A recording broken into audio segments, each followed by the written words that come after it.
అంటావా అమ్మవా అంటావా అమ్మవా హాయ్ అంటావా అమ్మవా అంటావా అమ్మవా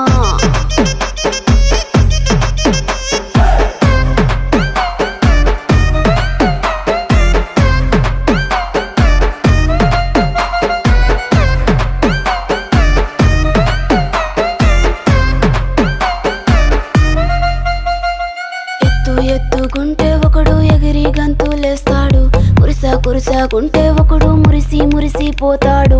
ఎత్తు కాదు కురుసా కాదు మీకో సత్యం చెబుతాను, అందిన ద్రాక్ష తీపి మీకు మీ మగ బుద్ధి వంకర బుద్ధి